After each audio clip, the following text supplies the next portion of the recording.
Assalamualaikum warahmatullahi wabarakatuh. Perkenalkan, nama saya Ildiawati dengan NPM 0651225153. Di sini saya akan menjelaskan tentang analisis topik modeling pada ulasan aplikasi Pinterest menggunakan LDA dan LSA. Yang pertama, di sini terdapat data. Data yang digunakan dalam penelitian ini merupakan kumpulan ulasan pengguna aplikasi Pinterest yang diambil dari platform Google Play Store. Data diperoleh melalui proses web scraping menggunakan perangkat Python seperti Google Play Scraper atau Play Scraper.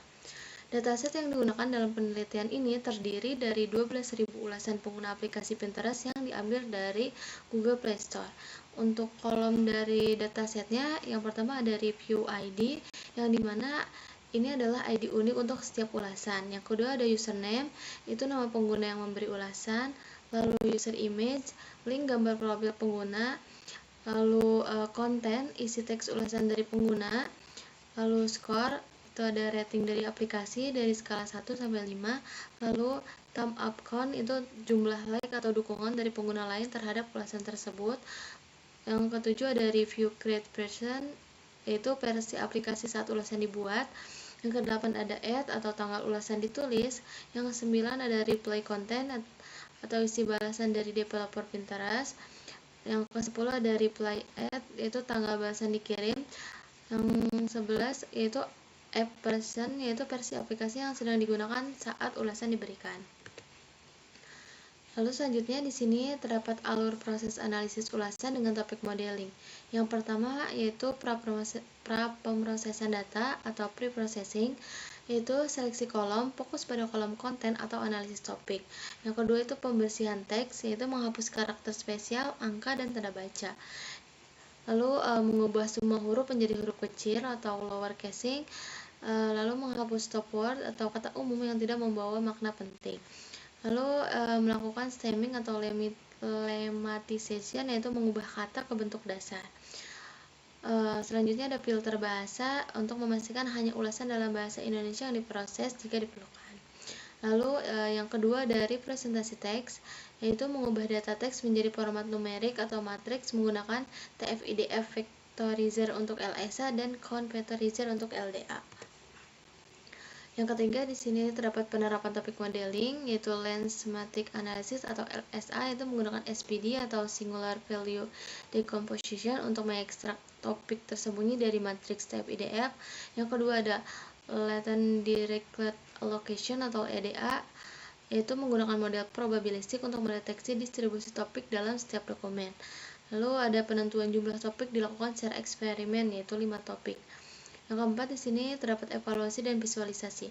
Visualisasi hasil topik menggunakan word cloud, bar chart atau top kata per topik, VLDA vis untuk LDA, yaitu visualisasi interaktif distribusi topik dan kata.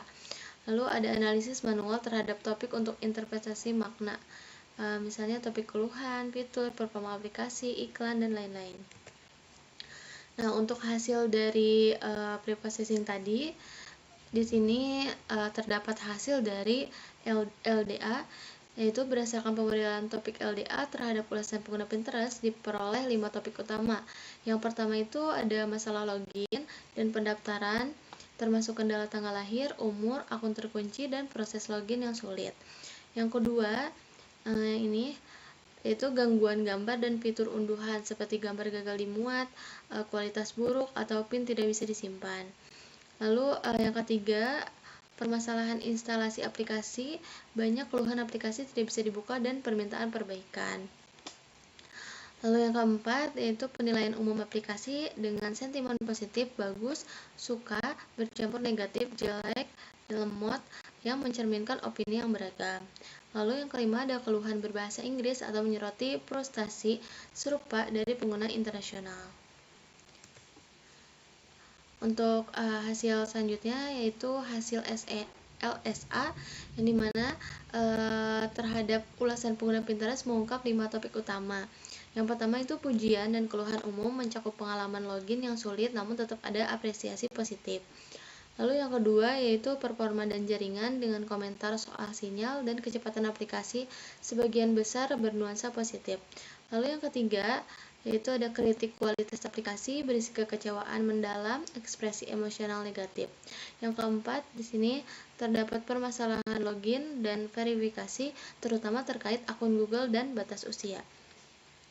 Lalu untuk topik yang terakhir yaitu hambatan autentikasi yang menyoroti kegagalan login dan sistem akses, sering disampaikan dengan bahasa informal bernada frustasi. Nah, untuk hasil selanjutnya di sini menggunakan distribusi topik berdokumen LDA, yaitu insight dari heatmap-nya. Yang pertama di sini ada distribusi yang tidak merata. Dominasi topik beberapa dokumen menunjukkan warna yang sangat gelap pada satu topik saja, misalnya topik ke-0. Atau 2. Menandakan bahwa topik tersebut sangat dominan dalam ulasan itu. Ini mencerminkan keberhasilan LDA dalam menangkap struktur tematik yang jelas. Yang kedua ada topik 0 sampai 3. Ini mendominasi dari visualisasi, tampak bahwa topik 0, 1, 2, dan 3 memiliki lebih banyak warna gelap, intensi tinggi, dibandingkan dengan topik yang 4. Ini menunjukkan bahwa mayoritas dokumen berkaitan kuat dengan topik-topik tersebut, dan topik keempat mungkin kurang relevan atau terlalu umum. Yang ketiga, di sini ada variasi yang tinggi antar dokumen, ada banyak variasi distribusi topik antar dokumen. Sebagian dokumen hanya didominasi satu topik, sementara yang lain mencampurkan 2 atau 3 topik dengan bobot menengah. Untuk kesimpulan dari materi yang sudah saya jelaskan, yaitu analisis ini berhasil mengungkap isu-isu utama yang dialami pengguna aplikasi Pinterest dengan pendekatan pemodelan topik berbasis teks menggunakan 2 metode, yaitu LSA dan LDA. Setelah melalui tahap preprocessing seperti penghapusan URL, simbol, dan stop word, data teks yang bersih dianalisis menggunakan TF-IDF untuk LSA dan Convertorizer untuk LDA. Hasilnya menunjukkan bahwa LDA mampu menghasilkan topik yang lebih terpisah, jelas, dan mudah diinterpretasikan, seperti topik mengenai masalah login, fitur gambar, penggunaan aplikasi, serta evaluasi performa. Sementara itu, LSA menghasilkan topik yang cenderung tumpang tindih, terutama dalam isu login, sehingga interpretasinya kurang tajam. Visualisasi word cloud memperkuat temuan dengan menampilkan kata-kata dominan di setiap topik, dan heatmap distribusi LDA menunjukkan bahwa topik-topik 0 hingga 3 paling sering muncul, mengindikasikan struktur tematik yang kuat dalam kumpulan ulasan pengguna. Baik, itu saja yang bisa saya sampaikan. Kurang lebihnya mohon maaf. Assalamualaikum warahmatullahi wabarakatuh.